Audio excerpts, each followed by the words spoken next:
Hello everybody, in today's video we're going to be going over a cold and snowy upcoming period which is going to be lasting about 3 to 4 days over portions of the eastern United States. Then it'll get kicked out and then we'll have another 1 or 2 days of cold air. So it's going to be a very cold and generally all over the place pattern where you'll have some days, maybe one day you have a 70-degree temperature for a high and then the next day you have a 30-degree temperature for a low. So it's going to be kind of all over the place. We're going to have a couple shots of cold air which could bring some snow with it. And generally, I think it's going to be a very active and interesting period. I'll be uploading all throughout this period.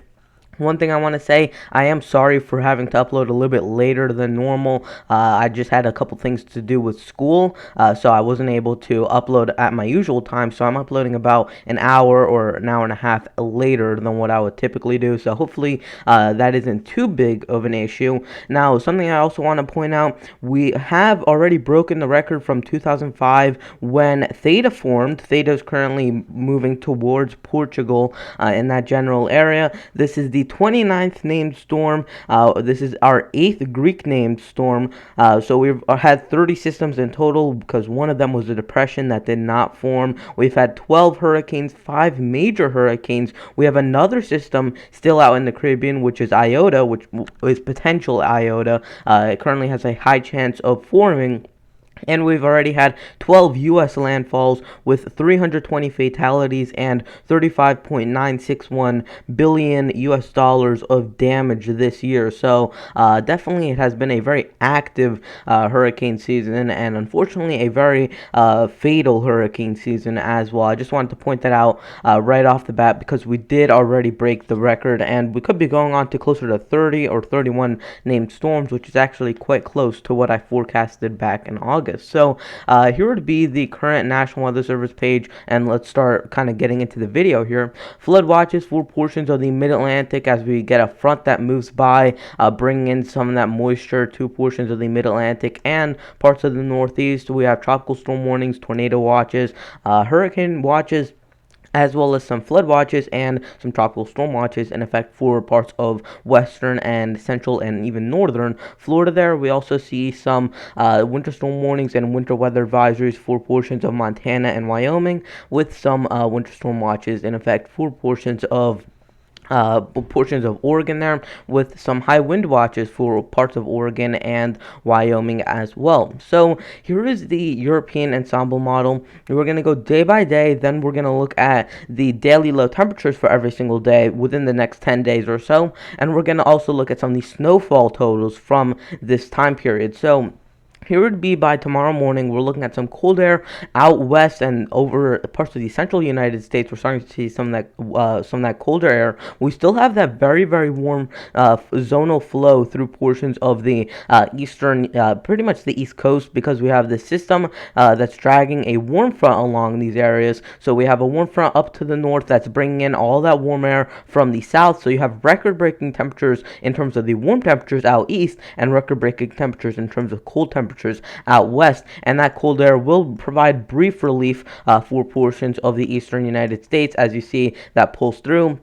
Here's the low temperatures on Thursday, and generally the lows in the morning should be right around the 30s, and as you get further westward into the Midwest and the Rockies, they should get into the 20s, maybe even teens, single digits in some of those higher elevation regions, and even below zero. So if you're curious what all these colors means, the orange is 70 to 80 degrees, 60 to 70 in the yellow, in the darker shade of blue, that's kind of mixing with the yellow, that's 50 to 60, 40 to 50 in that kind of medium shade of blue. Then as you're getting almost to a white, that's where you're getting between 30 and 40 degrees.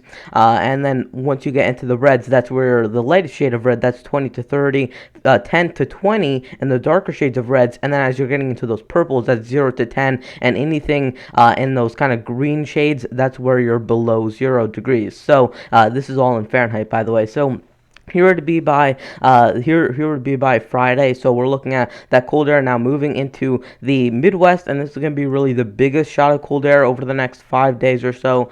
So this would be, again, by Friday. Here's what those low temperatures look like. We see a little bit of snowpack for portions of Minnesota, Wisconsin, Iowa, South Dakota. That's why you see those colder temperatures kind of standing out there, but generally low temperatures will be in the 20s and 30s, and then you start to see that cold air move further eastward, still it's just breaking up this kind of big ridge that's been over the east. And then this is what your low temperatures look like for that day. Some 20s moving into the Great Lakes, but it's generally gotten warmer for the central U.S., a little bit colder for the eastern United States by this point.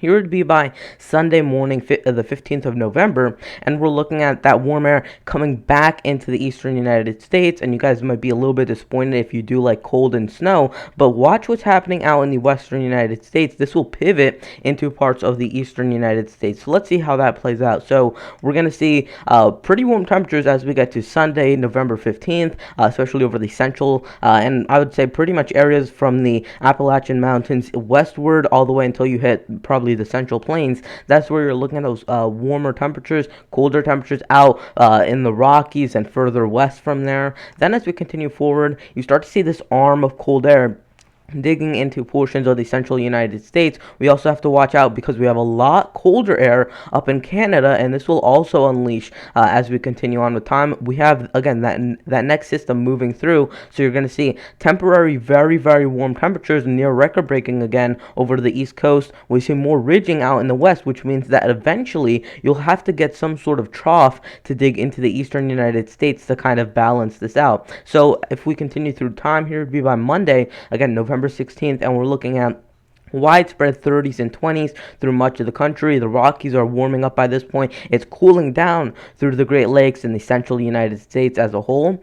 Then as we get to Tuesday morning, the 17th of November, this is when the eastern United States starts to get cold. We see a little finger of cold air moving through parts of Ontario, Manitoba, Saskatchewan, in Canada, and that's going to be your big, brutal cold air mass. And that's when you could see when this low pressure comes out, this big upper level low comes out and moves into the northeastern United States. This is when you could get a little bit of lake effect snowfall, and also with that system, it could generate a little bit of precipitation with that already cold environment. Don't be surprised if you see a little bit of snow, not for all of these areas, but especially areas further north in this region. They could be seeing some snowfall, and I'll cover that a little bit more in depth when we get closer to that and when some of the models agree a little bit more. So here would be by, again, Tuesday, November 17th, the low temperatures for that day, 30s, and this is going to be your first cold day for the Northeast, the Mid-Atlantic, but areas west of there have been cold for about 2 days by this point. Some 20s and teens as you get further into Iowa, Illinois, Wisconsin, the UP of Michigan, and Minnesota there. You'll see a little bit of snowpack in Wisconsin and Minnesota by that point.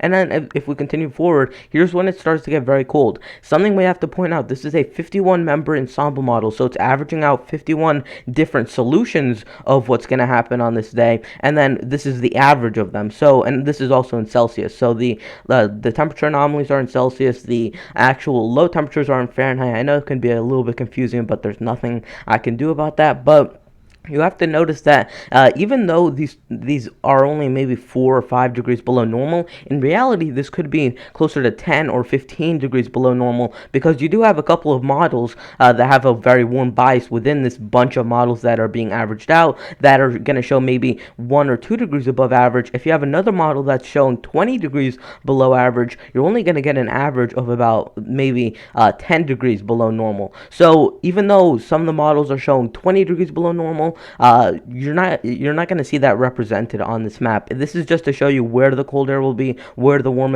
air will be. It's not really to show you how intense that cold or warm air will be.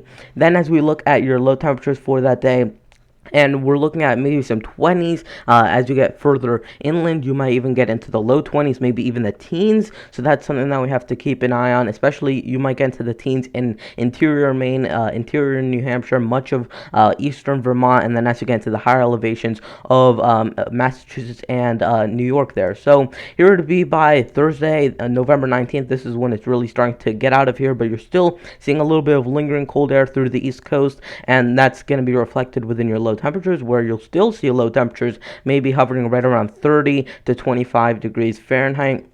And then it really starts to warm up as we get to Friday, November 20th. Here's what those low temperatures look like on that day, and we're looking at still some lingering 30s and 20s, but you can see that warm up back out west where you see a little bit of warmer air sticking up into portions of the central United States. So let's start talking about that snowfall threat, because we do have a decent snowfall threat or chance. And I know I'm only showing you the European model on this, but the GFS model also shows something similar to what the European model is showing. I know many of you guys are going to be very curious on why there's this gray shading, which indicates a dusting to 2 inches all throughout this region. I know a lot of my viewers live within this region. That's because there's going to be a system, again, that big upper level cold air mass that was sitting up in Ontario, Manitoba, Saskatchewan, Canada. When that dips down, it's going to have a little bit of energy with it. So it's going to bring in some very windy conditions as well, coming from the northwest off the Great Lakes. So you will see a little bit of lake effect enhanced snowfall throughout portions of the interior, northeast, and Great Lakes.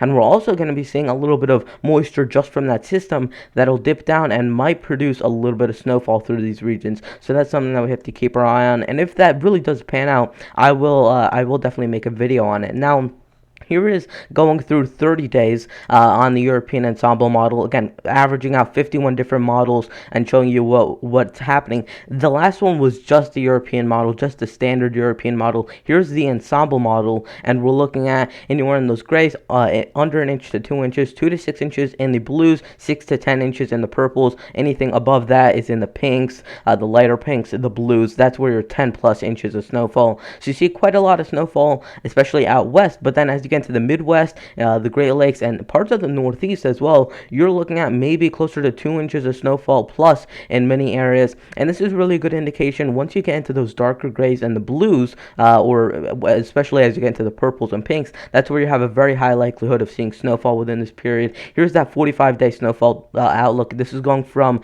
the last one was going through December 9th. This one is going through December 24th, and we see those amounts continue moving further to the south and continue to increase over many of those areas. So if you're starting to get into those dark grays and blues, that means that I would probably give you about a 70 to 80% chance of seeing snowfall, some snowfall at least, within that time period. So definitely it's a very, very interesting pattern that we're going to be going into. I'm going to be covering it, all of it, on my channel here. So make sure you are subscribed, make sure you have your notifications turned on, and also make sure you like the video so it gets out to more people and more people can find my channel.